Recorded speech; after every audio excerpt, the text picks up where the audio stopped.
테슬라, GM 포드 합리로 충전소 수익만 6년간 4조 원.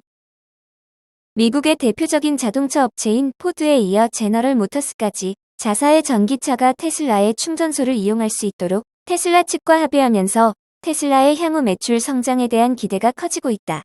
포드와 GM 전기차 운전자들이 테슬라 충전소를 이용하면서 내는 요금이 모두 테슬라의 수입이 되기 때문이다. 투자은행 파이퍼 샌들러의 애널리스트 앨릭스 포터는 리서치 노트에서 테슬라가 포드 GM과의 충전소 계약 덕분에 충전소에서만 내년부터 2030년까지 30억 달러, 2032년까지 54억 달러를 벌어들일 수 있을 것으로 추정했다.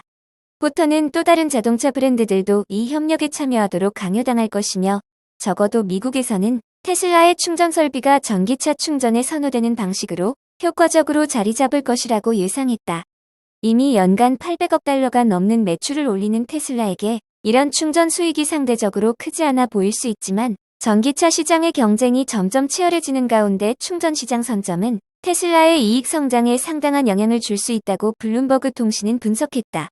테슬라가 지난 10년간 탄소 무배출 업체에 부여되는 크레딧을 팔아 수십억 달러를 벌어들이며 급성장한 것처럼 향후 테슬라의 성장에 크게 기여할 수 있다는 것이다. 이런 호재에 테슬라 주가는 최근에 큰 폭의 상승세를 보이고 있다. 이런 추세로 장을 마감하면 테슬라 주가는 11거래일 연속 상승으로 역대 최장 연승 행진 기록과 동률을 이루게 된다. 테슬라 주가가 이전에 마지막으로 11거래일 연속 상승한 것은 2년 5개월 전인 2021년 1월이었다. 전날 메리 베라 GM 최고 경영자와 일론 머스크 테슬라 CEO는 테슬라의 전기차 충전 시설 슈퍼차저를 함께 쓰기로 합의했다고 트위터 스페이스에서 발표했다. 앞서 포드도 지난달 25일 테슬라의 슈퍼차저를 사용하기로 합의한 바 있다. 한화그룹, 미국 수소차 니콜라 지분 전량 매각. 한화그룹이 미국 수소트럭 업체 니콜라 지분을 전량 매각했다.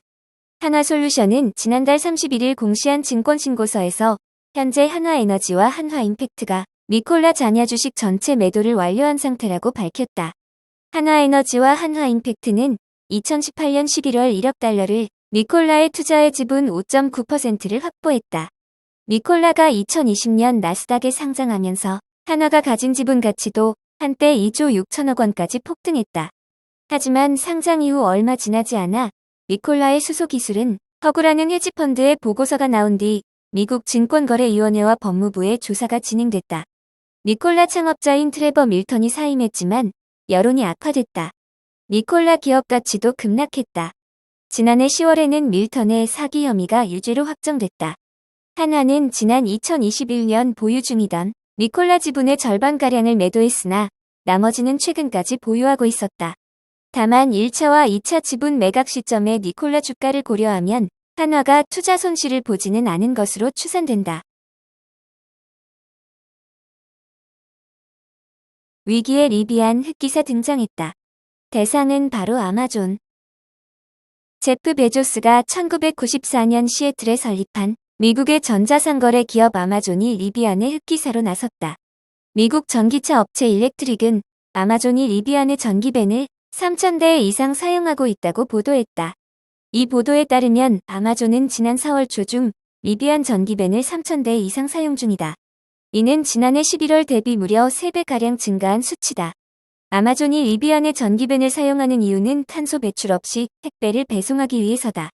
아마존은 지금까지 리비안의 전기벤을 사용해 7,500만 개의 택배 상자를 배송했다며 미국 500개 이상의 도시에서 리비안 전기벤을 이용해 배송하고 있다고 언급했다. 이 기기 착용하면 상상이 현실로. 애플의 야심작. 스키고글처럼 생긴 헤드셋이 텔레비전, 컴퓨터를 대체하는 세상이 올까? 애플이 혼합현실 기기인 비전 프로를 공개하면서 차세대 기술을 둘러싼 시장 경쟁이 치열해지고 있다. 애플은 5일 미국 캘리포니아주 쿠퍼티노 애플파크에서 연례 세계 개발자 회의를 열고 MR 기기 비전 프로를 공개했다. MR은 실제 세계와 가상을 자연스럽게 연결하는 기술이다. 폴 밀그램 토론토대 교수가 1994년 발표한 논문, 증강현실에 등장한 개념으로 가상현실과 증강현실의 장점을 합친 것이다. VR은 사용자를 가상현실로 옮겨놓은 기술인 반면 AR은 사용자의 현실에 가상의 이미지나 정보를 덧붙여 전달하는 기술이, MR 헤드셋은 카메라와 동작 센서가 있어 눈과 손 음성을 통한 기기 조작이 가능하다. 영화 마이너리티 리포트에서 주인공 역을 맡은 톰 크루즈가 허공에 컴퓨터 화면을 띄워놓고 손을 이리저리 흔들며 작업했던 것처럼 현실과 가상 객체가 상호작용할 수 있는 환경을 만들어준다. 비전 프로를 착용하면 컴퓨터나 아이폰에서 수행됐던 기능을 현실에서 사용할 수 있다. 예컨대 사진 복원함에 접속하면 사진과 영상을 실물 크기로 감상할 수 있다. 팀 쿡 애플 최고 경영자는 비전 프로를 착용형 공간 컴퓨터라고 지칭, 완전히 새로운 플랫폼의 시작이라며 MR 헤드셋이 디지털 패러다임의 변화를 이끌 것이라고 강조했다. MR 헤드셋은 애플이 2014년 처음 공개한 애플워치 이후 9년 만에 내놓은 야심작이다. 개발자 1000여 명이 7년 넘게 개발한 결과물이라고 알려졌다. 비전 프로는 내년 초 공식 출시될 예정이다. 관심을 모았던 가격은 $3,499부터 시작한다. 비전 프로에 대한 평가는 엇갈린다. CNN은 가짜 나비가 내 손가락에 앉고 공룡이 나를 물려고 하는 것이 현실감 있었다며 미래를 본 느낌이라고 시연 후기를 전했다. 뉴욕타임스는 비싼 가격, 못생긴 디자인, 가상현실 수요 부족 등을 근거로 애플의 시도가 실패로 끝날 수 있다면서도 초기 테스트에 참여한 사람들의 반응이 좋은 데다 애플의 뛰어난 마케팅 능력 덕에 비전 프로가 히트칠 가능성을 무시할 수 없다고 평가했다. 애플뿐 아니라 다른 테크 기업들도 관련 시장에 뛰어들고 있다. 삼성전자는 2월 미국 샌프란시스코에서 열린 갤럭시 언팩에서 구글, 퀄컴과 파트너십을 체결, 메타버스 헤드셋을 개발해 출시를 준비하고 있다. 메타는 올 하반기 VR 헤드셋 신작인 메타 퀘스트 3 출시를 앞두고 있다. 애플의 비전 프로가 세상에 공개되자 마크 저커버그 메타 CEO는 메타버스의 비전은 사람들 간의 상호작용에 있는데 애플이 보여준 시연에선 비전 프로를 쓰고 혼자 소파에 앉아있는 사람뿐이었다고 지적하며 견제에 나서기도 했다.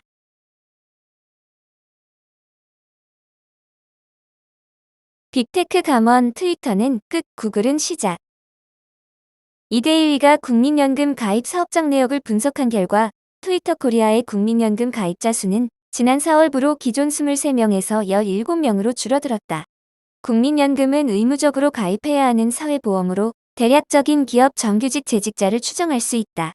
앞서 트위터는 지난해 11월 대규모 해고를 단행하며 한국에서도 커뮤니케이션 부서가 통째로 해고 통보를 받는 등 칼바람이 불었다. 당시 일론 머스크는 자신의 트위터에 모든 직원의 3개월치 급여의 퇴직금을 제한했는데 이러한 퇴직 절차를 거쳐 뒤늦게 지난 4월부로 감원 데이터가 반영된 것으로 보인다. 대대적인 구조조정 카드를 꺼낸 아마존 웹서비스 코리아, 메타, 한국 마이크로소프트, 구글 코리아 등 기업의 국민연금 가입자 수도 소폭 감소했거나 추가로 감소할 예정이다. 아마존은 지난 1월 기준